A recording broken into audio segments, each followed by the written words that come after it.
The new prime minister installed by Niger military leaders said that his country will not work with the Russian paramilitary group Wagner.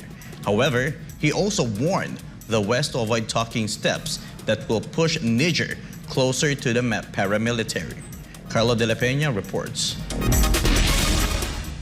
Ali Lamine Zeina, the new Prime Minister of Niger appointed by the military leaders earlier this month, said that he had seen no intention on the part of the coup leaders to seek help of the Russian paramilitary group Wagner. However, he warned the West to avoid pushing Niger towards its enemies, saying, end quote, "Don't push Nigerians to go towards partners that you do not want to see here," end of quote. To recall, an AP article reported that Niger military men met with Wagner Group representatives in Mali. Russian Wagner chief Yevgeny Prigozhin also supported the coup and offered Niger to call them anytime. Reports emerged that in recent years, Wagner forces have operated in Burkina Faso, Mali, Sudan, Mozambique, and the Central African Republic. Meanwhile, U.S. Secretary of State Antony Blinken earlier said that while the coup was not orchestrated by Russia or Wagner, his country believes that Wagner will take advantage of the unrest to expand their influence in Africa.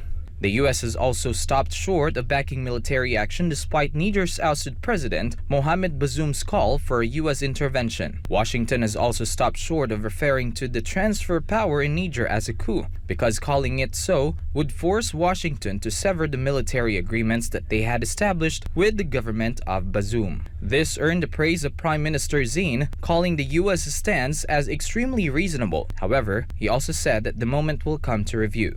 Meanwhile, Niger General Abdurrahman Tichani in a televised address said that while Niger wants peace, the country's military forces are ready to fend off foreign intervention. He also criticized the sanction imposed by the Economic Community of West African States or ECOWAS, calling it illegal and inhumane, as it includes power cuts that cause blackouts across Niger. The sanctions also restricted imports, leading to increased food prices. The general believes that the sanctions were imposed to bring Niger to its knees and humiliate them. The general's concerns extended to the possible worsening of insurgencies linked to Al-Qaeda and the Islamic State group due to military intervention. The general also promised that he will restore civilian rule in Niger within 3 years, to which ECOWAS rejected. To recall, over the weekend, during the visit of an ECOWAS delegation, the mediators met with Bazoum, who has been detained with his family since the coup that took place July 26th. Reporting, this has been Carlo de la Peña, SMNI News.